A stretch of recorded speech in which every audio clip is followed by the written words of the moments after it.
Welcome to Bloom, a conversations podcast about anything and everything. I was lucky to speak recently with Connolly, a Sydney-based barrister, writer and officer in the Royal Australian Naval Reserves. In this wide-ranging episode, Gray and I chat about his life and career, the geopolitical impacts of the COVID-19 pandemic, the sharpening of the alliance between Russia and China, and the upcoming US presidential election. We also cover the impacts of the pandemic on Australian society, including the shifting political landscape and departure from party-line ideologies, as well as significant changes to federation and federal-state relations. The interview concludes with Gray reflecting on his faith, the meaning of Australia, as well as his love for his late parents. Just to note that the audio was recorded virtually on Zoom, and while the quality is high overall, in some places it can sound a bit like a vinyl record skipping, which has the effect of aligning words. I've smoothed most of these out, but I just wanted to give you the heads up and also note that the quality of Gray's reflections are definitely worth persisting for. So without further ado, Gray, thank you so much for joining me today. It's a pleasure to be speaking with you. Thank you very much for having me. I'm very honoured to be here. So you've lived quite a varied life in the law as a barrister, serving in the Royal Australian Navy as a Lieutenant Commander, and more recently as a writer. For our listeners not as familiar with you or your life story, can you please provide an overview of your story to date? So I'm from Sydney, and I grew up as the I'll give you the abbreviated version. I grew up as the much youngest of four children of my parents. My parents were both immigrants. My father obviously being British, and so I grew up in Sydney. I grew up originally in Castle Crag and then in the eastern suburbs of Sydney. And I went to St Ignatius College Review, which is a Jesuit school. I then went to Sydney University, where I did arts honours, majoring in history. History being very much, obviously, from anyone who follows, say, my Twitter account, my great love. I also did law, which I was better at, though perhaps I enjoy just as much as I enjoy history. In my other lives, there's a long tradition of military service in my family. So I'm an officer in the Royal Australian Navy. I still serve as a reservist even now. Though, of course, anything I say on this podcast is purely my opinion, not the opinion of any government or government agency or military service that I've ever been in. And so I went to law school at UNSW. I finished there. I was a judge's associate in the Supreme Court of New South Wales and in the High Court of Australia. I was then admitted.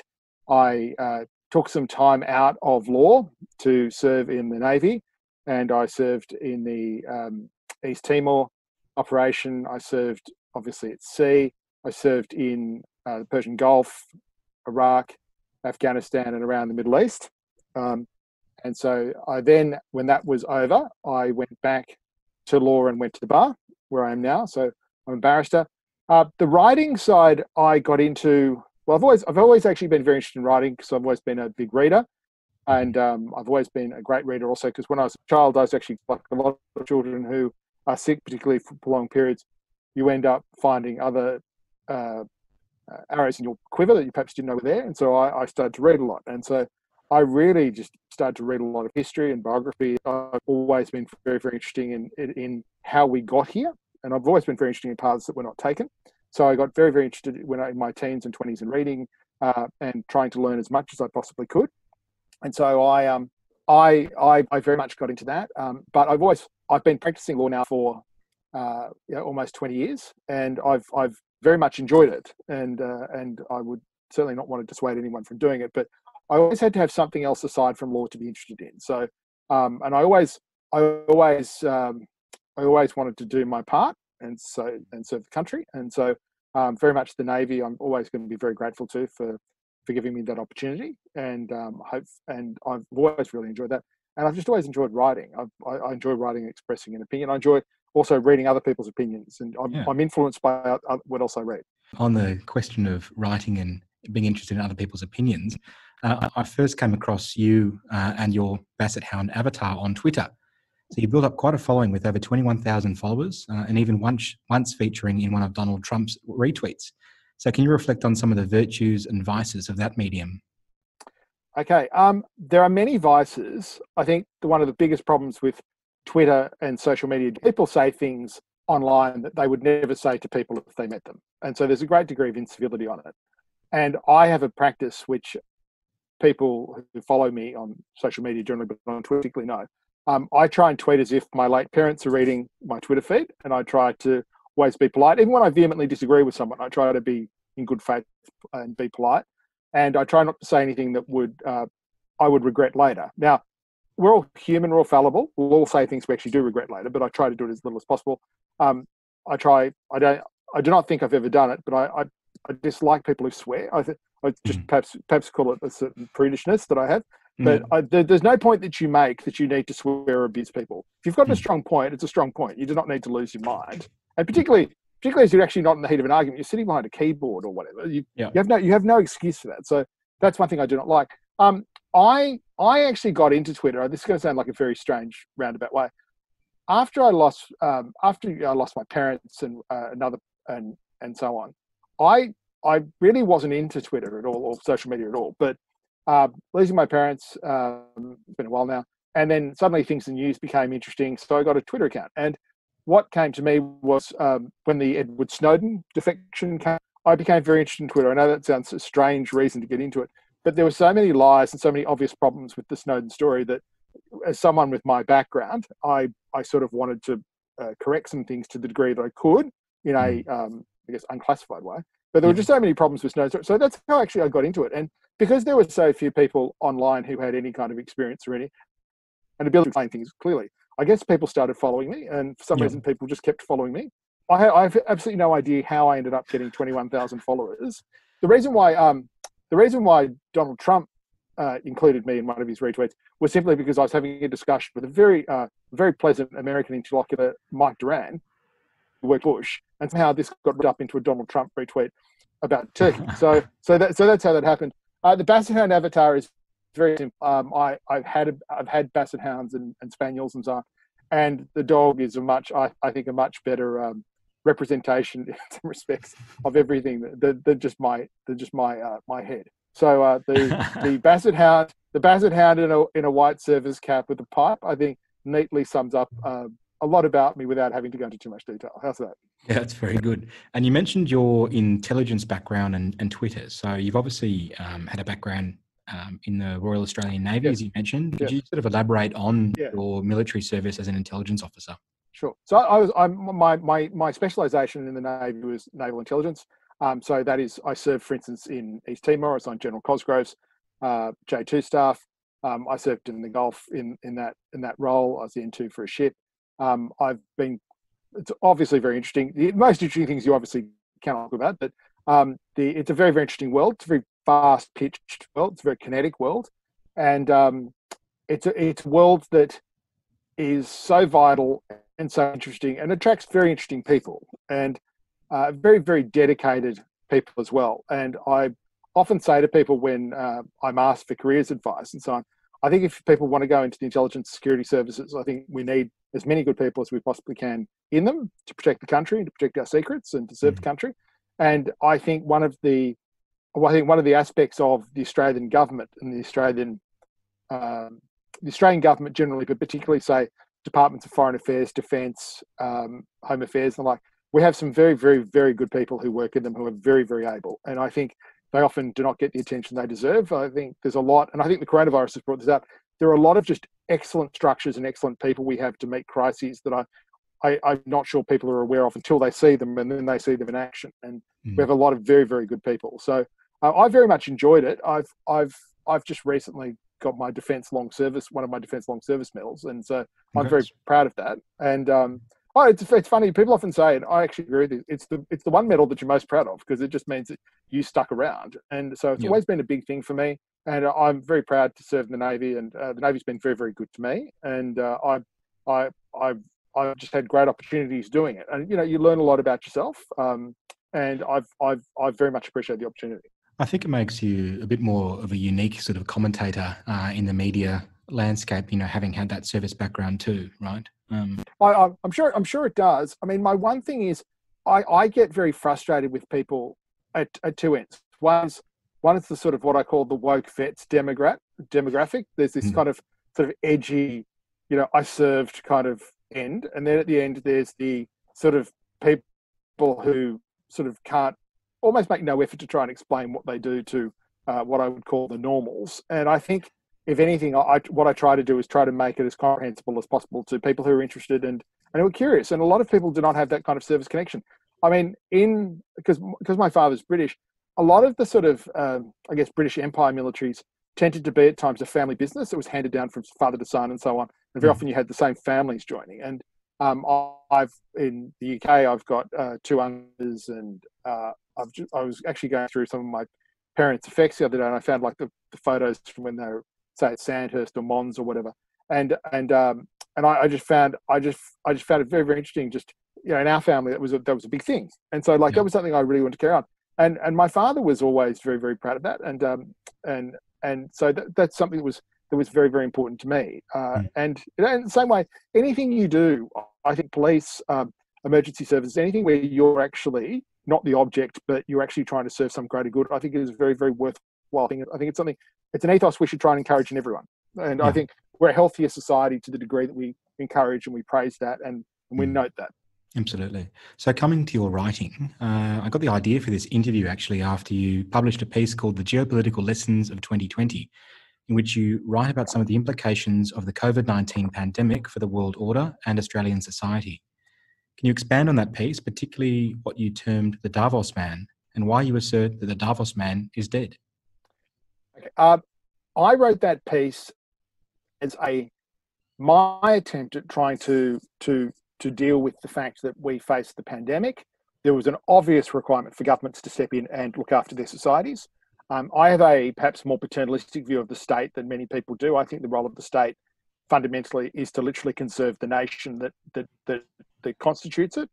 And I think the state's job is to very much step in and help protect the society from harms. That includes not just war and famine and the like, but it includes a pestilence and a pandemic. And so I took the view that insofar as the nation state would be having to reestablish itself and make its presence known, I think I saw it as, and particularly in circumstances where, say, we found out the hard way in some areas what manufacturing we did not do anymore, and what we didn't do. So we found out the hard way about medicines we could not make for ourselves anymore, protective equipment we could not make for ourselves, all that sort of thing, because we'd adopted this ethos of what I call the Davos man. It's a derivative of the Davos consensus. This idea, it was very much in vogue in the 1990s. So when I was at university in the 1990s, globalization was the big thing.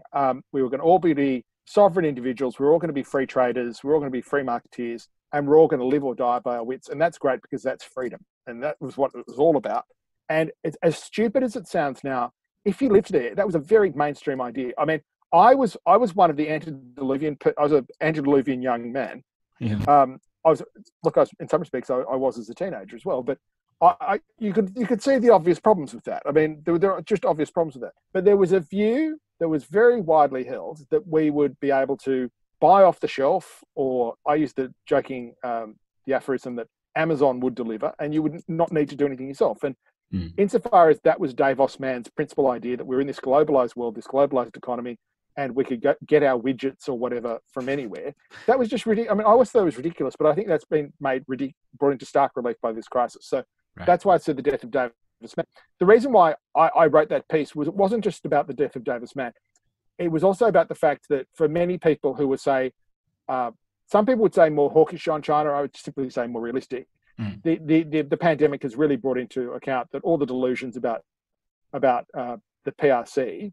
I always want to distinguish this from the Chinese people, but the regime, all those delusions were obvious 20 years ago, but people pretended they didn't exist. And now I think that those delusions have certainly been brought into a very stark relief for many people. Especially under Xi Jinping from 2014 onwards. Yes. Yeah. I mean, it was very, very clear. I mean, when Obama first took power, I can remember at the time, the Chinese were sort of challenging American survey ships in the South China Sea. I mean, this was obvious that there was going to be a problem with China. And I'm not saying that somehow you have a ridiculously hawkish posture, but you have to be aware that was the view very much they were taking. And from our perspective, in Australia, Australia, as far as I'm concerned, Australia will struggle to survive in a world in which, say, the South China Sea, particularly down to Singapore and the Malacca Strait, if that's an area that's denied, or at least is one that has a degree of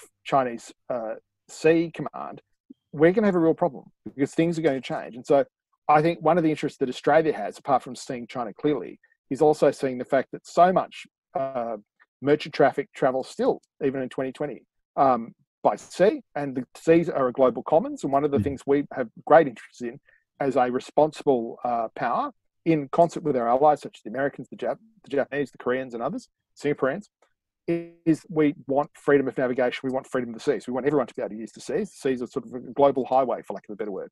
Yeah. And so I tried to work that into the piece. The other thing I tried to work in is that it's going to be a big problem if we ignore geopolitics, because of the fact that however sort of Western liberalism conceives of the world, it's not binding on anyone else. It doesn't bind anyone else. No one in Beijing or no one in Moscow or no one in Tehran is forced to think the way that we tend to try and force ourselves to think. They simply do not think that way.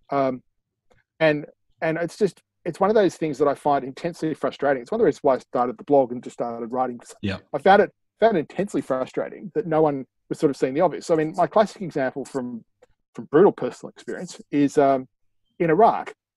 The idea, I mean, the ridiculous sort of neoconservative idea is, well, we'll take out Saddam, we'll invade his country, we'll ruin the lives of the Iraqis, who, as much as they hate Saddam, under Saddam could turn on the light switch and the power would come on, and turn on the tap, and largely potable water would come flowing out. And they're like, we destroyed all that, and the idea that somehow they would thank us for that, and more to the point, that you would park a very large allied army next to Iran, and that Iran would not take the opportunity to attack you, is just ridiculous. I mean, the Iranians fueled the insurgency, and they did everything they could in their power to take advantage and to weaken us, which is, we might see as terrible Iranians. It's logical. It's what any great power in history would do. Similarly, in Afghanistan, I mean, the military decision to park a very large expeditionary army in Afghanistan. You think about the climactic extremes in Afghanistan. You would park it there, which is adjacent to or abutting Iran, Russia, and China. And think that somehow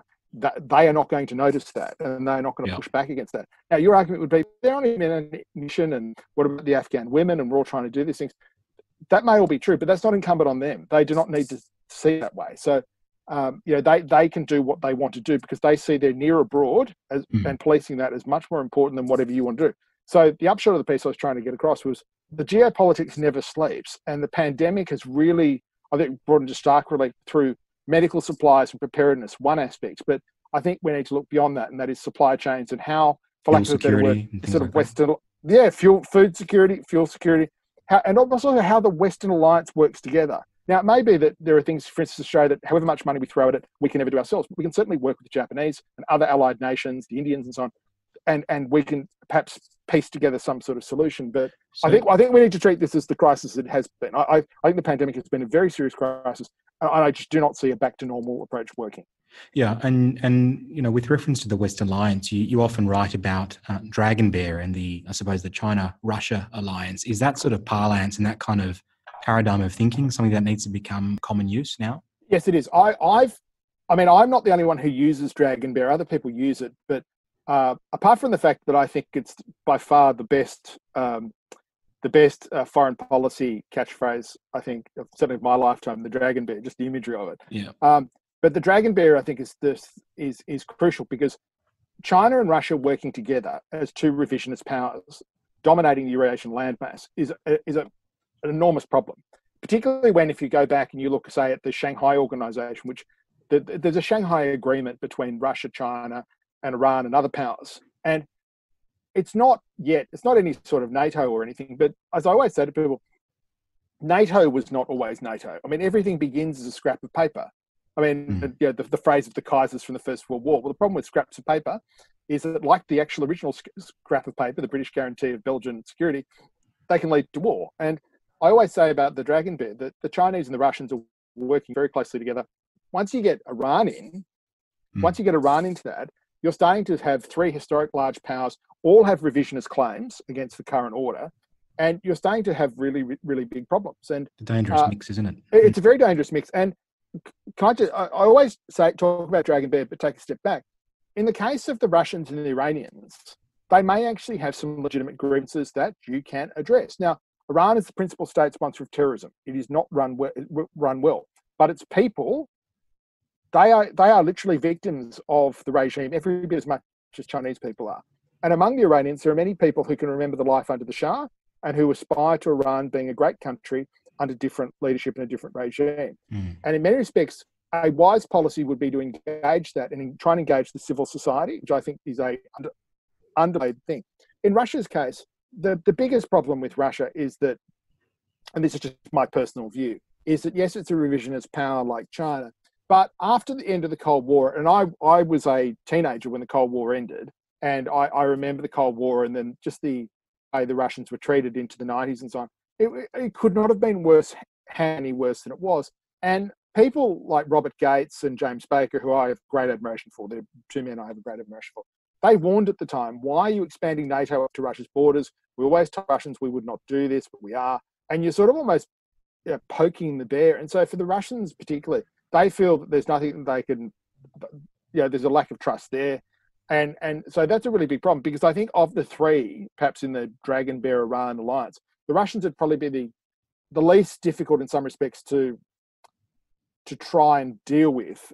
But the problem with Russia is always, at the end of the day, I think Putin in some respects would much rather be the leader of a revisionist country that pushes back than it's almost share power in a normalized Russia that was a large neighbor of other people. I think it's very hard for the Russians to give up many of their demands. And I think one of the biggest problems that, again, no one talks about as part of Dragon Bear is just how many countries bordering Russia have large Russian-speaking and Russian ethnic populations. Yes, like and Crimea, but not just the Crimea. Ukraine, Yes, it's just a major problem. And as I said to someone when the more hairy-chested people about Ukraine is, well, what do you really do? A lot of Russians are married to Ukrainians. There are a lot of Ukrainians living in Russia.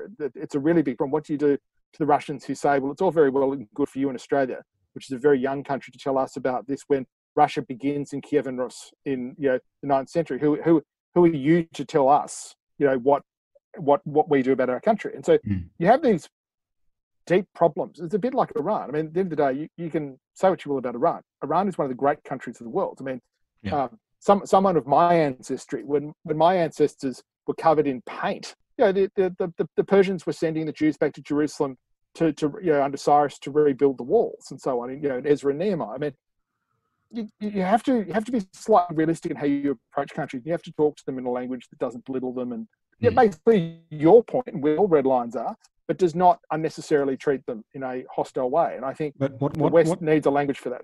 What does the modern states, which you've already been at pains to separate from the peoples and perhaps even the cultural, heritage, what do the modern states want in terms of their objectives in global affairs? I think in the case of China, the CCP has to have a governing vision.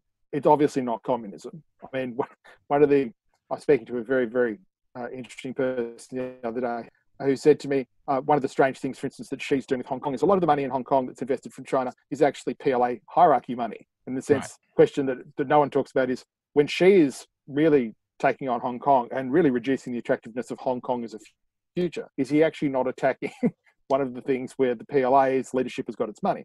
Now, put that to one side, that's an issue for another day.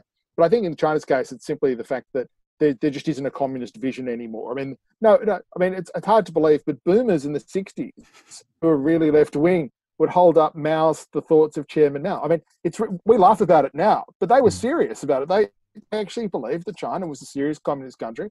None of them believed that China was a much more serious communist country than, say, the Soviet Union was, and so they took the Beijing line. They had Mao, and they took the thoughts of Chairman Mao very seriously.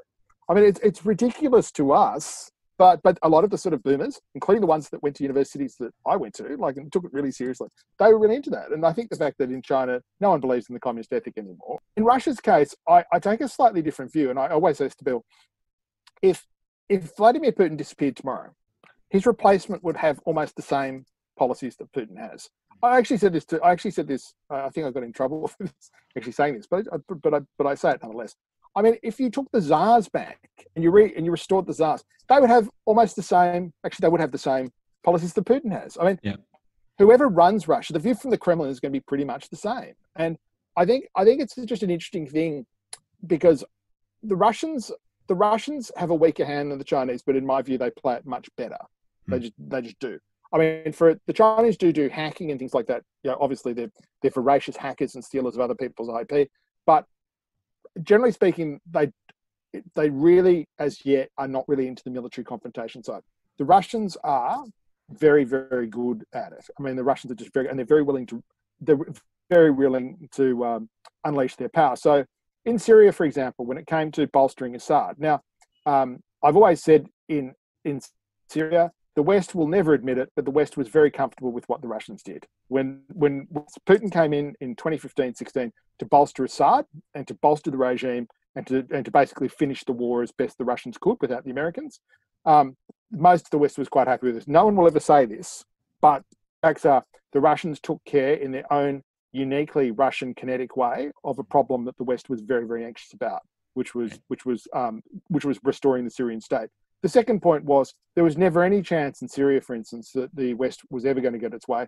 Assad was never going to go, and more importantly than Assad, the Russians were never going to give up their bases in Syria. They've had them for 50 years. They give the Russians an outlet onto the Mediterranean. The idea the Russians were ever giving up those bases was absolutely ridiculous. And so, insofar as the Russians have that view of the world and of themselves, even though they do not have the financial resources of the Chinese, the Russians have a slightly more dangerous side to them at the moment than the Chinese do. I was asked the other night about whether China would invade Taiwan. And I find the idea the Chinese would invade Taiwan, which I think would be a very difficult thing for China to do, in circumstances of an American election year where Donald Trump is the president. I could not think of a more stupid thing for the Chinese to do. Right. I mean, and you mentioned Trump, but how does him as a sort of a strange historical Republican figure change the equation? And what would Dragon Bear be hoping for out of the US election in November? Okay, very good question. My view is the Russian and the Chinese candidate in any US election is chaos. I think that would be the one thing that they would be desperately hoping to get out of it. I've always taken the view that I honestly think the Trump hysteria is way overdone. I think whoever is the US president at a certain time will be forced into various things that they do not want to do. The saying that I always come back to with the American presidency, whoever is in it, is the office changes the man far more than the man changes the office. And just the responsibilities of the office just weigh on you. I think in Trump's case, if he's reelected, I think you'll be much harder line on China, much harder line. I think the one thing with Biden, given that he's got obvious problems with his family's ties to China, particularly his son, it may actually force Biden to overreact and to be much more hawkish himself, just to prove, in many respects, Trump has been much tougher on Russia than Obama was. And it was almost like as a way of proving that, I can be just as tough. And my fear is Biden might do that, because my one thing I counsel with China is I think we should be we want to be firm and be prepared, but I'm just not sure backing anyone into a corner, particularly the Chinese, is a smart thing to do. I would be almost giving Xi as much as I possibly could an exit ramp for some of this, because I think I just think the one big problem is that no one actually really knows, and no one believes Chinese government statistics. You're mad if you believe them. But no one really knows the state of Chinese finances. And I always come back to this, often mention this on Twitter, I mentioned it in my piece. China has to feed itself and power itself in a world where it has to buy its food and buy its energy largely in US dollars. Yep. That just hangs over them. And when people say ridiculous things like, the end of the American hegemony, the end of the American empire, I mean, the Americans will just because of the way America is, it'll most probably be the superpower long after I've gone, for the simple reason that it's almost impossible for the United States not to be a superpower. It's so blessed with natural resources. It has such good universities. It has so many natural advantages that it can have like a succession of quite mediocre presidents, and the country just keeps on chugging along. And Australia is very much like that. I mean, we have a massive island. We have every resource in the world. We actually have a very good constitution. We have very good I think, very good institutions that keep the machines of state running along. Really, to some degree, it insulates the body politic from how bad our parliament is. I know that's but it really does. And you often see that in just how the country just sort of chugs along. So, and I teach constitutional law. I often use the joke, the Australian Constitution was designed by geniuses so the country could be run by fools, which it often has been. And America is very much the same. There's a certain just innate strength that you have. The other thing is, I think in history, habit has a huge role in societies.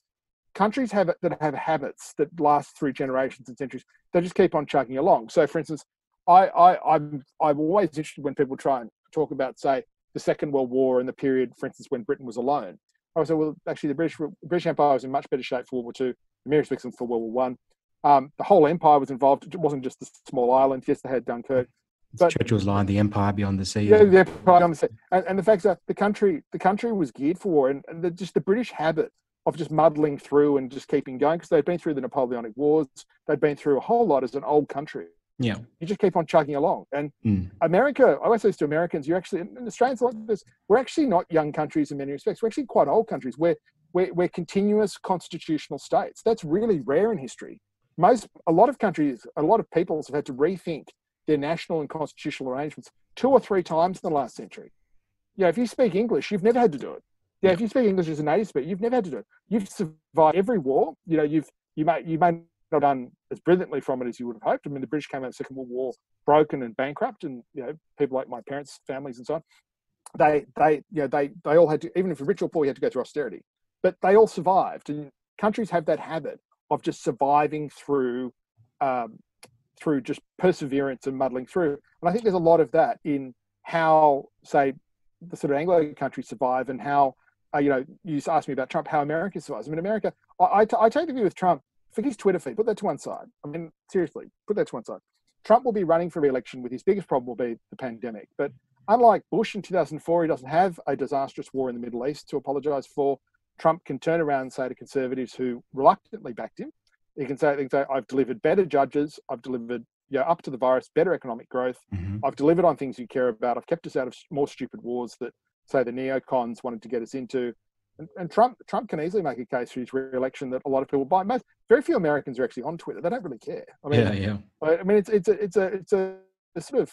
a sort of battlefield for a sort of journalistic class that doesn't want to grapple with reality. So I just don't think Trump's Twitter or whatever is going to matter one way or the other. Yeah. He'll either make his case or he won't. My counter view of Trump is, if I was the Democrats, I would have run with a much stronger contra candidate. So say, like, I would have either gone with Amy Klobuchar, who I think's a very normal Democrat who would be very appealing to a lot of, say, normal sort of Republicans. I think she's a very nice lady. She's very well spoken. She's across every issue. Like seriously, if you're trying to get other people to come across and vote for you, she's great. Or I would have gone for Bernie Sanders. I know you may laugh. Why would I say that? Well, you said he would have won the 2016 election. I've always said to people, Bernie Sanders, you can laugh. People can laugh when I say this, and they can say, laugh at me of all people saying this. Bernie Sanders is something, and he's been something for decades. He is what he is. In some respects, he and Trump have got 2 things in common. They are both 100% known. Everyone knows who they are. Everyone has an opinion on them, and they've always been what they are in many respects.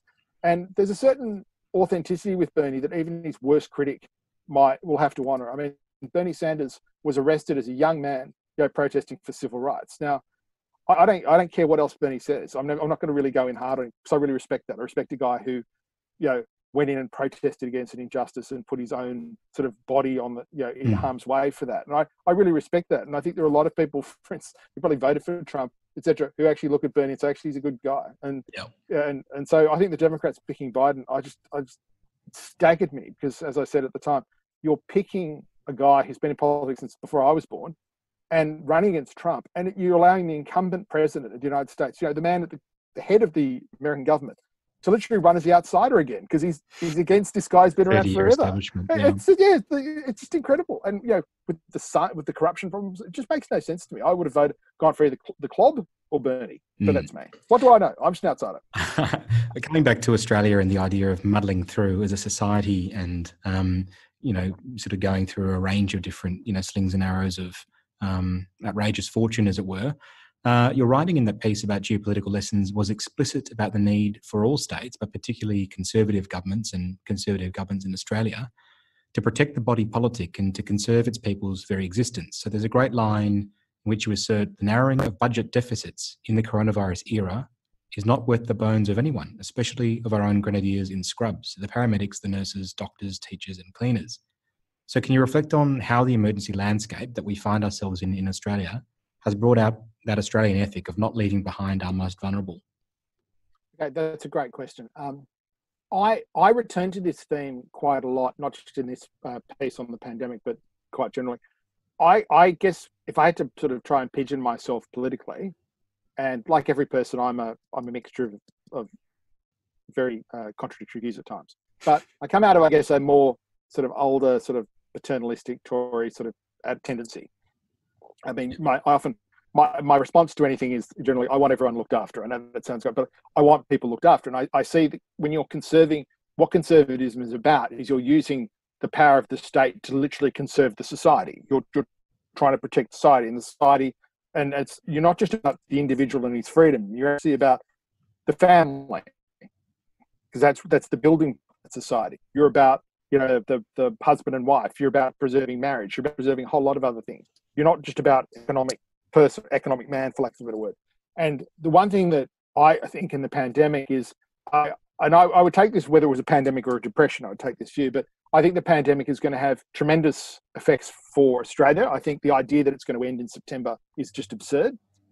I think the idea that, I think when you have the Reserve Bank basically trolling the government saying you're going to have to keep spending money because the economy is going to collapse, I think that's a message that the government should heed. In respect of that idea of the Australian ethic, I always come back to this, and perhaps it's because my parents were both immigrants, and I'm always conscious of the fact that I was born here, and I live here. I love Australia. I think of everything as Australian. I think one of the distinguishing parts of Australia is I do think we have this ethos of we do look after each other and we want people to be looked after. And I always make this comment. It's almost, I do not want to sound like a cliche, but one of the reasons why sort of like every young Australian grows up learning about Simpson and his donkey from the First World War, it's not just because it's a kid's story, but because even though we're still not really sure what we know about Simpson, there's something about this guy going back with his donkey for the wounded and recovering them and bringing them out of harm's way. There's something about that represents something about Australia that we all know and love, that we actually do care about each other, and we do sort of share a common Australian life together, and that matters. And there are only 26 million of us, and we have to sort of look out for each other. And we're too small a population and too big a country to do everything ourselves. We all sort of need each other. And I guess for me, the one thing that I think this has brought out, and you see this particularly in countries like Italy and so on, you have just these heroic people who the nurses and doctors who work with people. And it's not just treating the patient, but you're often there in like their final moments of life, and it just breaks your heart what they have to go through, and they've had to go back into this every day, and they're just absolute heroes. And frankly, I'm honest about it. I don't care about I literally don't care about some sort of econometric mutant trying to persuade me that these are the people. Somehow these are extravagant expenditures. They're not. Yeah. And more to the realistic point, the Commonwealth of Australia is one of the great countries in the world. The idea that if Australia runs a big budget deficit, we're actually not going to be able to borrow money is absolutely ridiculous. We've currently got people desperate for return on money. There's nothing safer than a sovereign. The idea that if the Australian government went out to borrow money at this time, it would not be able to raise money is absolutely ridiculous. It's just unreal to me. So I often joke with people that the ridiculous nature of Australian politics is, and I've said this, you got Trump basically putting the pickle halber on, and he's basically providing Bismarckian war socialism. I mean, Trump's sending out text to people, and we have in Canberra these sort of dweebs, for lack of a better word, who are arguing over dollars and cents for people who've had their lives ruined. And I find it, frankly, the smallness of it I find embarrassing. So I'm for a large response to the pandemic. I'm for looking after everyone. And I've just found a lot of the responses just small and pathetic. And this sort of, I'm all for ending lockdowns and so on, but the idea that somehow the economy and the society that it supported is going to come back, it's just ridiculous. You mentioned you were writing an extended piece on grief and I suppose love for family members and so on. Do you think that kind of emotional perspective has provided you with a way of dealing maybe with the sacrifices economically and in terms of our way of life that the response has kind of entailed? Yeah, that's a great question. I've been writing. I actually found I found a lot of the coverage and the personal stories of the virus. I found them very hard going. I mean, I lost my parents a while ago, but insofar as I was younger and it was premature, and for the first time in my life, I actually felt, I just thank God I was spared this experience. I mean, you have people saying farewell to their loved ones through an iPad and things like that. They can't visit them else. I find that just absolutely horrible. And the strange thing about suffering and grieving is that it's terrible, but you actually become much more empathetic through it. And I mean, I know the image of anyone who's sort of like conservative, etc., is you're heartless and things like that. It's just not the case. Everyone, regardless of their politics, has hearts and they have families, they have loved ones. And it's also why we should all be kinder to each other, is because whatever our political differences, we're all people and we're all made in the image and likeness of God. And so, we should all be much nicer to people. But when you see and read out people losing family members in just the most horrific way, I just think I find it profoundly, not just moving, but just, people have to just realize that this will break a lot of people for years. And it's very, very hard because we're a society that, and I've touched on this in my piece, which I'm still refining because it's very, very hard and it's very, very personal in my case. We're a society that I think doesn't like to talk about hardship. I think death or hardship. I mean, we're a society that doesn't like to talk about imperfection. I mean, the facts are, you're not always going to be living your best life. You're not always going to be wellness. You're not always going to be happy. A lot of life is unfortunately hard, and it's going to be hard going. And you're going to need people through that, and you're going to need people to understand that. And having been in circumstance where, particularly with grief, it's very, very hard, and it's particularly hard when you have no one to sort of help you through it. And no one really understands it. It is very hard, and I think we're going to have to, as a society, realize there are going to be a lot of people who are very, very scarred by this experience. Yeah. And I often tell people this story that when I first got back from the Middle East, I had real trouble with my hearing, and I found it very, very hard. And my late parents were very good about it and were quite understanding, but I found it very, very hard. And so I found it just hard to hear people. So I would go to things and I would just struggle to hear. And I just started to, it sounds kind of strange.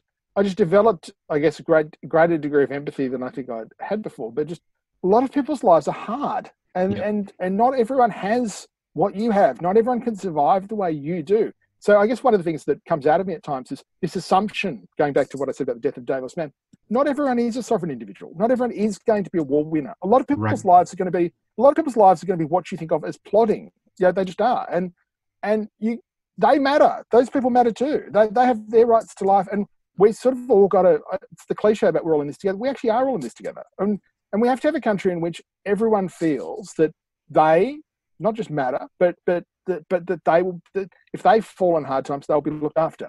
And the one thing that just frustrates me, to come back to my line about the sort of econometric mutants and the sort of bow tie dweebs and the like, is that I almost think you need to suffer more, because it's clear to me that you must have had an incredible life free of pain and suffering for you to feel this way. Because the one thing that's scarred in my mind, I don't know about you, but the one thing that's scarred in my mind from this experience, that sight the day after there were mass layoffs and people lining up outside Centrelink. Yeah. Quite apart from the public health violation, you had massive, talk about super spreading event, you had people lined up in short proximity to get in to register for unemployed. But the worst thing I hate about it, these are all people who lost it was not their fault. It was not their fault. They all lost their jobs, and they were made to line up outside like they were the guilty people. Yeah. And it absolutely, and if you talk about diversity, there was someone from every background there. And I think for a lot of people, you would have known people in that circumstance who'd lost their job. They'd lost that security that comes from having a job. And they lost, most importantly, the dignity of work. Like the fact that you get dignity out of work. It doesn't matter what you do, but if you're doing something and you're contributing, you have dignity. And they lost I suppose it's unintelligible to a degree, why all this is happening. There's an incomprehension to, virology in itself, but also the public health response is something that's completely uncharted and unintelligible for a lot of people. That's absolutely true. But just the sense, I was looking at it less that, you're absolutely right. Your point's absolutely right. But it was less that than the sort of political sense of actually millions of Australians are hurting right now. They're hurting badly. They need to know that they're going to be looked after. And they need to know that in this country, we don't throw people to the wolves. Like I come back to the Simpson talking, we'll look after each other and we look after people. And we don't throw people to the wolves. We look after people. And I keep coming back to this. If people think the financial cost of whatever program the government's running at the moment is large, the cost of a prolonged and deep recession, not just financially, but on families, on breadwinners losing jobs, on marriages that will break up, children that will lose schooling and the like, the societal consequences will go for decades. I'm fortunate insofar as being the youngest child of older parents. I got to speak to grandparents who went through the Depression. And I'm not going to try and, I have no cloth cap story. My grandparents on either side were very, very well off. So I'm not pretending. But even very, very well off people during the Depression noticed how bad it was. And very, very well off people in the Depression said, actually, this is terrible. We can never let this happen again. We can never, this almost broke our society. We can never have this happen again. And I think about this virus, just that side of so many Australians, they had done nothing wrong. All they had been in, really, their greatest problem was that they were in casual or at will contracts of employment, and they're all just cut away. And the government for days had nothing to say to them. And I thought that was just absolutely appalling. So, but I think a really interesting point on that is that, this has been driven by Liberal National Party and Conservative government in Australia. And so I think Scott Morrison and Josh Frydenberg in their responses have really upended a lot of kind of, norms in terms of right of centre political movements. So could you sort of reflect on that, given you've written obviously a lot about conservatism in Australia? Yeah. Morrison, I think has. Josh, I think, is a work in progress. So I'm not sure. Josh, I can actually see virtues in everyone in politics, for the most part, on either side. Josh, I really like as a person, but I've met him. I only met him once, but he seems like a nice person. The one thing that Josh will always have against him is he's kind of the ex-political staffer, and I have a great dislike of the ex-political class as a class of people. Look, a lot of ex-political staffers are some of my best friends. So. As individuals, they're wonderful, but as a class, I find them just a bit tone deaf, and I think just a bit addicted to, say, spin and the issue of the day and that kind of thing. But Josh is nice, but Morrison, I think, has got that. I think Morrison's realised the economic dimensions. I think it's less something about being a treasurer, like a former treasurer or whatever. I think it's less to do with that than it is to do with just. I think Morrison himself would be very aware. He's a MP for a very, very normal part of Sydney, and he and his wife, I think, have a very solid group of friends and the like. I think perhaps he gets it in that respect. I think there is an element in which, for anyone, a crisis means that the usual rules go out the door, and you have to sort of, even if you're completely opposed to deficit spending or whatever, it's just something you have to wear. I think where the real debate will come will be later in the year, when there'll be pressure, say, from the more smaller liberal wing of the party to wind back support, and there will be an obvious pushback by people, particularly, say, from rural or regional areas where things have really suffered, and there needs to be support. So I think the battle on the right, at least, is to come. I mean, on the Labor side, I'm not sure what would happen there, but one of the reasons why I sort of tend to write, I guess, on sort of conservative things, that in the Australian political firmament, there are millions of voices on the left, on all variations of the left. There's millions of voices, and they speak. On the right, it's a really big problem in Australia, because you have just a few very loud voices who I'm not sure represent really where most sort of conservative with the small c people are. And so most people who are on the right, I guess, politically, they're not IPA people. They're not rabid free marketeers. They're not against anything on climate change. I mean, the biggest problem I think most people on the right have with climate change, particularly the push about renewables, is the obvious governance problems with governments funding subsidised electricity projects. I think there's an enormous problem with that. I've always said to Greens, I said, if you want to get 90% of, say, conservative type people on board, I said, and you want a carbon tax, use it to fund to the transition to nuclear energy. And if you say, look, I don't like nuclear energy, well, then your issue is not climate change. Your issue is, because to me, the case makes itself. I've been to France. I mean, the French basically run on nuclear power. I think there's a lot of very good reasons for why a country like Australia should want nuclear power at zero emissions and the like. But that's by the by. But I'm saying there are a lot of things on the right where people are not as dogmatic as you would think. I mean, one of the great regrets for many of us of the sort of who are on the right generally, the broad right, is just the push into like fringe issues. I mean, the whole issue about the Racial Discrimination Act. I mean, can you imagine exhausting your political capital, which is always scarce, on amending the Racial Discrimination Act? So 18C. I just staggered with that. I've got a lot of very conservative friends. Not 1 in 100 ever have mentioned that to me. And the strange thing is, in Australia, it's the sort of conservative side of Australia.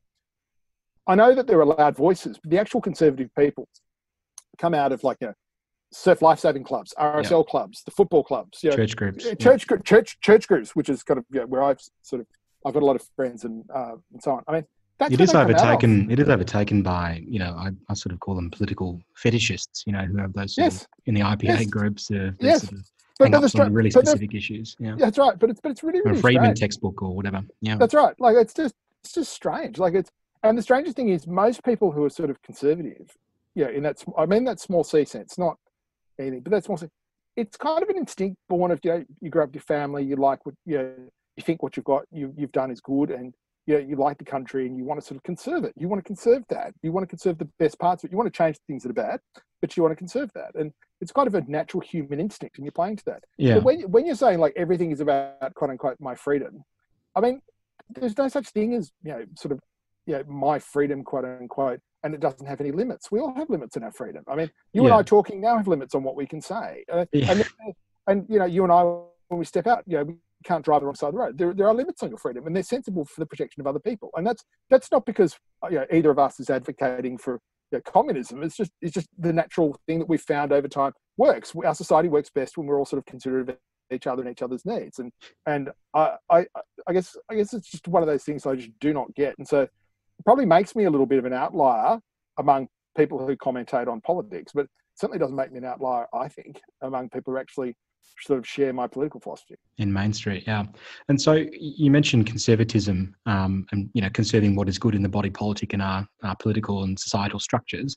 But obviously, we've gone through quite a radical shift in the way in which politics operates in this country, not just internally in the Liberal National Coalition, but also federal and state relations. So I'm wondering what kind of longer-term changes to federation there will be as a result of this crisis. So, for instance, COAG being made redundant by the streamlined National Cabinet, or the enhanced authority and role of state governments, to a degree which didn't occur during the Black Summer bushfires recently.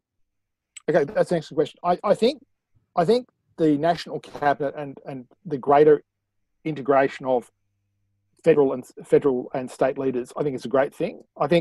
I find it strange we're all surprised by that model working, where even in America, the president and the governors of the various states will often have conferences. And these could be presidents and governors who are warring in public, but they'll often meet in private to do things for their states. Right. I think in our system, where we've got 6 state premiers and 1 prime minister, there's no reason why the National Cabinet just cannot continue. I think it's a very, very good model. I think, can I be honest, I think it forces everyone to sit down. It's behind closed doors. They're on like a video conferencing or whatever. They can all be reasonable and they can all talk about things that are problems. I mean, there may be in, say, 6 months' time, a really big discussion between federal and state governments about revenues, about both of them having suffered a dramatic loss of revenues, and how we go about raising money for spending that's just going to have to happen. And so these may be decisions and discussions they want to have offline, or in the privacy of a conference format. And because they're from contesting political parties, it may just be easy that you keep the National Cabinet model going. I'm a big fan of it. I think most Australians like the idea of their Prime Minister of whatever party dealing with state premiers of whatever party, like they are adults, and also like adults who will be held responsible. I think one of the biggest problems in Australia, and I think there would be almost no one who disagrees with this, is we've had a poor quality of people, not just in parliaments, but particularly state governments. And I think this, by the Prime Minister sort of meeting with state premiers and almost holding them accountable, it's a spur to states to take their governance much more seriously. To lift their standards. So, but you have been critical of modern Australian politics and the political class, and Christopher Pyne in particular, since Howard left the scene in 2007. But just to go back to your earlier point about suffering and how that makes you a better person, and I guess being tested in crises and so on, do you see this pandemic in a way as sort of maybe spurring on the Australian political class at federal and state levels to higher standards? Yeah, but also would love if you could reflect on the paucity of good politicians to date. It's a very good question. I think, from my perspective, there's been I think this has been a certain sort of a shock test of the governing institutions and structures. I think it's also been one of the political class. I think every Australian has been pleasantly surprised by the sight of the Prime Minister and the Premiers all working together. And I think pretty much all of us would hope that would continue. In terms of my particular grievance, the one thing that I just cannot stand, and this often comes out if I'm on the drum or something, and I don't, because it really does annoy me, is just the sight of former politicians cashing in on their office. I absolutely loathe it. I think if you held any sort of high government position, not just in, say, like parliaments and cabinets and the like, but also, say, in government departments, the military, whatever, I think there should be a restriction on what you can do after that. I think the idea that you should be able to trade off that office and you should be able to basically become lobbyists and so on, I think it's hideous. And I think it sends a terrible message to the public. It also means that you, as a class of people, cannot turn around and ask people for sacrifice. It makes it that much harder. If you've not lived sacrificially, if you've sort of looked at going into parliament or the like as a meal ticket to riches, to a better job, then you're going to be in no position to ask sacrifice of other people. So I'm a strong believer in people go into politics from doing something. I genuinely do not care what they do, except if they're lobbyists or staffers. That's what will raise my hackles. But as long as they've done something, they go into politics, do whatever they do in politics, and then leave. Go back to a normal job. I think I'm a great fan of the Roman model of King Connolly. He was a farmer, went to save Rome, and as soon as Rome was saved, he went back to his farm. I think the King Connolly model, people can laugh at the sort of romanticism of it. It actually is the model that enabled them to survive until the corruption of the first century and what the first century BC, what did that lead to? The rise of Caesar. And my great fear is that if you have an entrenched political class that's corrupt, the response is almost 9 times out of 10 not reform, it's the destruction of the system itself. Yeah. So I always say to people in the political class, because some of them are my friends and they know that I take great pleasure in abusing them about it, is because this is actually anything to do with corruption. I think you're perfectly fair to abuse people about. But I don't think they understand the cancer that they let loose. The toxicity of corruption, of insiderism particularly, is immense. And I think anyone with a reasonable grasp of history realizes that once institutions are corrupted, once they are viewed toxically by their people, the rot sets in. Yeah. The rot sets in. And I always say that, I during 2016, I made the analogy repeatedly at the time about Trump's appeal and the Syrian push on Rome. And I always say this to people, it wasn't any great merit of Caesar's. It was that Caesar was pushing at an open door. People were fed up with the establishment. They were fed up with the corruption, and they took the view that anything could be better than the present. And so Caesar was always pushing at an open door. And in some respects, in 2016, Trump was pushing at an open door. I mean, you had massive insiderism and the fact you have multi-generational families in politics and the like. You just need to have some sort of commitment. And by the way, I'm speaking to you from New South Wales. New South Wales has an entrenched problem with political corruption on both sides. I mean, we just have a corrupt culture. It's a really, really big problem. I mean, we have ICAC in New South Wales for a reason. I mean, and it's never not busy. I always say to Bill, ICAC is never not busy in New South Wales because we've got this corruption problem. And corruption's insidious. It has a terrible effect on your population, a terrible effect on the rule of law, and it stops people believing in their institutions. It's terrible. So insofar as this event has been a wake-up call that we need better and more honest and more thorough and people of more integrity, then I think it's a good thing. Yeah, cool. So coming to your political views of the right of centre to the state of politics in Australia, it might seem like a bit of a throwback now and several lifetimes ago, but you've long been particularly critical of the government led by Tony Abbott. So I've always been perplexed by this as a casual observer of your Twitter feed, given that you and he seem to share so many similar beliefs. So in constitutional monarchy, a more compassionate form of conservatism, as you've espoused through this interview, and a respect and love for blue-collar workforce, as well as obviously a Catholic background. So where did Abbott go so wrong? Well, I mean, it's not just that. Tony Abbott and I share a school. We both went to the same school. I mean, decades apart, but we both went to the same school. I mean, I have great fondness for Tony. I've met Tony on a few occasions. He's a very nice person. He's a very civic-minded person. I mean, a lot of the attacks he got were just ridiculous. I mean, he was a volunteer firefighter while Prime Minister, and he did his surf patrol for his surf lifesaving club. He was a very giving person. That part of Tony I really liked. And we both went to a Jesuit school. The idea of the Jesuits is a man for others, and and things like a faith that does justice. I mean, that's a big part of the Jesuit ethos that you grow up with. And so there was that part of Tony that I liked. But what I just could not understand is there are very few people who ever get to be Prime Minister of the country. It's a great honour, and it carries with it great weight. And what I could never understand with Abbott, particularly as he must have known about quote-unquote conservative tradition, is that when he was in office, he sort of borrowed all this sort of language from like I guess what I call broadly the IPA types. And that's not your game. And so the side of like Abbott going to, talk about repealing 18C all this stuff that just isn't front of the conservative mind. I mean, it's a smaller liberal obsession. Like, the idea that you have the right to be a bigot is actually a smaller liberalism. The idea is you're free to say what you want, freedom of speech, I defend the right. Those are all small L liberal ideas. They're not conservative ideas. Conservative ideas are actually the society comes first, the national family comes first, and yes, to keep the national family together, there are some things you don't say. There's some things you don't talk about.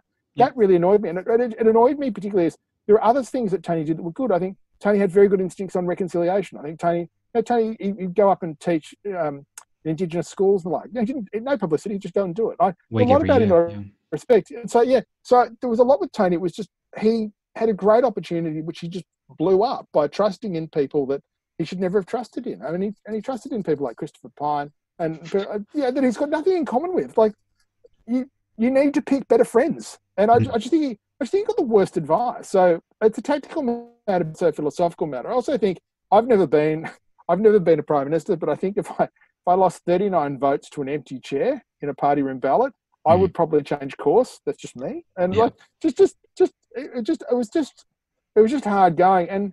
And the thing that just annoyed me, the sort of prattling off of sort of zombie Howardism, and it just made no sense to me at all, because the one thing Abbott did get right, as I understand, Abbott warned Howard that when you go down the work choices path, you're going to lose. Like, you're going to destroy your appeal to a huge swathe of people that put you in this office. And Howard, for whatever reason, did that.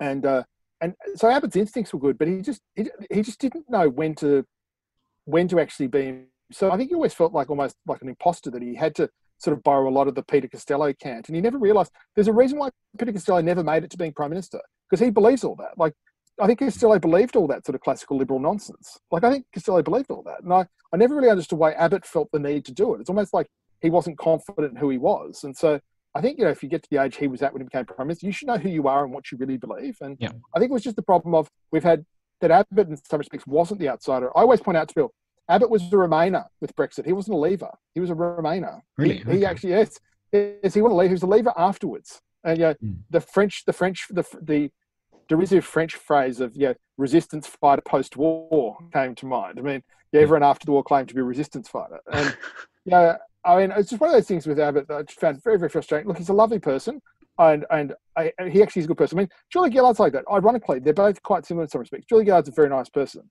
and I think one of the worst things that Abbott did, and I think being untrue to himself, is he went very, very hard on her, who he actually knew quite well. And I think she's a very nice person. I think she's carried herself with immense dignity since leaving office. I wish all our ex-prime ministers would follow Howard and Gillard's model of ex-prime ministers conducting themselves with some propriety, because it's just embarrassing. But that's just my view. So the point being is that Abbott sort of wasn't true to himself. If you grew up Catholic and conservative, you grew up in a certain tradition. It goes back to literally the original Tories, the ones who were around James II and who fought for the Stuarts and tried to keep the sort of Scotch-Irish model of monarchy together, which was clan-based and family-based. And our ancestral enemies were the Whigs, the small L liberals, the individualists, and so on. They're our mortal enemies. House, they're our mortal enemies. And Abbott, in a sense, never really knew who he was or what he was about. And I just found that so strange for someone who, in some respects, I share a background with. And I just thought, gee, from a very young age, you learn this. From your mother's knee, learning about the martyrdom of Mary, Queen of Scots. You learn about this. And Abbott always disappointed me in that regard. So, look, that's all in the past. But he kind of just say on the one side, because I want to say something positive, he does give a lot to his community. I think that's great. I think more ex-prime ministers should do that. Yeah. There are a lot of community organisations that need patronage and need help. Ex-prime ministers who are paid a pension, who've got time on their hands, get off Twitter and go and help people. So that's absolutely. Would you ever run for office? I mean, given your background and interest in politics and history and things? I would never shut the door on it. I'm not quite sure how I would go about it. I'm not a particularly partisan person. I'm not a member of any political party. I struggle in political parties because I struggle to pretend to believe in things that I think are stupid, and I struggle to respect people who I think are idiots. So I don't know how well I would do. To be honest with you, there was part of me that always liked one thing with Malcolm Turnbull, and that was that just Malcolm was never seen to be interested in politics particularly well. Like, he wasn't interested in campaigning, he wasn't interested in all that. And look, some people say, well, that's why you're not a good politician. It is, but it also what made him, I found him a very interesting person. He never seemed to be that interested in the political side. And part of me just really respects that. Like, he was a guy who achieved all in his life. He was a very interesting person. Malcolm, in many respects, is a very genuine, nice man. And Malcolm just didn't really care for it. And part of me kind of really respected that. There was almost a 19th century quality to Malcolm of just really, well, here I am. You can vote for me or not. I really don't care. And part of me kind of wishes we had more politicians who were like that, because I think he was genuinely interested in public affairs. He's just not that interested in politics. And I quite like that, because a person like that you can actually reason with, you can discuss things with. I think Malcolm went about the climate change thing the wrong way. I think he needed to have much broader consensus, and he needed to have something which would show a transition to some brighter future than just all of us paying subsidies. I think that was his problem. But I think Malcolm himself was a very, very interesting guy, and I would hate to see him going, as meaning we don't have interesting people in politics, because we have just so many people who are exactly the same on both sides. They're all ex-staffers. Carbon copy, yeah. Yeah, they're all ex-staffers. They've all done the numbers. They've all done this. None of them have an original thought in their brains, and none of them are capable of leading at all. And university student politicians, aren't they? Yeah, and that's right. And you cannot for 20 years just be on repeat of whatever you were told in student politics to believe, and then suddenly become your own person. You know, in the sense the child is the father of the man. I mean, you know, the idea that somehow these people are going to break out and become, sort of actual authentic people is hard to see. And so that's just something that, from the sort of demise of Malcolm, I think is quite sad, is the prospect we might not have more interesting people come into politics and sort of give their time to the country. We mentioned it a few times and throughout the interview, the question of faith and your Catholic background, and I suppose Jesuit formation as a man, not as a member of an order or anything. But yeah, can you reflect on the importance of faith in your life? It's obviously very, very important to me, in the sense of, I believe in God. I believe in, like all Christians, I believe in Christ's redeeming mission. I believe in that we die and we go to our judgments, and we'll be held to account for our lives. So I believe that, and I've always believed that. It's very important to me because I found in life it has not always been a easy thing. I certainly found, particularly when I was in Iraq, my faith grew enormously, and it was always there, but it certainly developed. And proximity to death and dying does do that to you. I think a lot of people's, the joke was, I think the RCIA, which is the Catholic program for new Catholics to come on board. I think in Iraq we had the world's youngest and largest RCIA program in the world. Right. It was in Iraq because the prospect of death and dying was there. For me, it's very, very important to me personally. I think if you have to go through, I think in some respects, and it sort of refines you. I mean, the proverb of iron sharpens iron is one that I like, but just the idea that you learn a lot about yourself through struggle and through suffering. It's not the absence of God. It's just that there's something you're being taught through it, and allows you to put sufferings and tragedies into some perspective. And I was very fortunate. Both my late parents were people of great faith, and right up to the end. And I was with them when they were passing, and you get a certain comfort from that, I guess, on a human level, but also on a spiritual level, that God cares. So it's hard to sort of explain to people in a way. I tire if people go, well, my faith is a private matter. Well, you're a public person, so it's not a private matter. You're a public person, and it's going to come out at some stage. And also, people are entitled to know what powers you. And for me, it's very important. And I would, whatever your faith is, whatever animates you, Jew, Christian, Muslim, whatever, Hindu, it's something separate to you that drives you and also holds you to account in a way. So one of the most painful things to me as a Catholic has been, we've had 20 or 30 years of just the most horrific abuse stories. The ultimate betrayals of trust. I have to be very careful about what I say here, because I was a counsel in the Royal Commission, but it was just terrible for Catholics. What terrible sins and misdeeds were done in the name of the faith. That's something every Catholic carries as a cross. It's just terrible. I went on the ABC and I just said that. Look, I said, I wish I could say something more than just, it's shameful. It's absolutely appalling. Every Catholic feels that shame all the time. But at the same time, everyone, including a faith, should not be judged on its worst day, or necessarily on its best. But, for me, it's very, very important to me. But for me, I guess, having been through a fair degree of grief and death and so, for me, it's just very, very important to me. It's very interesting. I often get asked, well, you're one of the few sort of public pro-life people. Why is that? Is that because you're Catholic? And I always say, not because I'm Catholic, it's because I was the youngest child of four. I think in some respects I was an accidental child to older parents. And so when people use language like choice and convenience around birth, it's very different if that could have been you. that was aborted. And so I have a different view of that just based on humanity rather than anything else. I'm just against death. Like, I'm against euthanasia.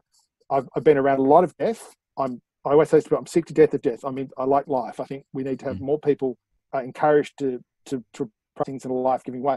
And I think the arguments through the pandemic that I've just found incredible have been between the sort of libertarians whose view is, well, you know, my wallet, my choice. Essentially, we've had this language of, you know, we choice is everything, and I should be able to choose what I subsidise, including other people's lives. And it's just, well, this is where the liberal experiment goes. Is that, you know, apparently with the liberalism, or whatever you say. It is. It's with a liberal, and I find it amazing. No one sort of wants to have this argument because it's ugly. No one wants to know where this goes.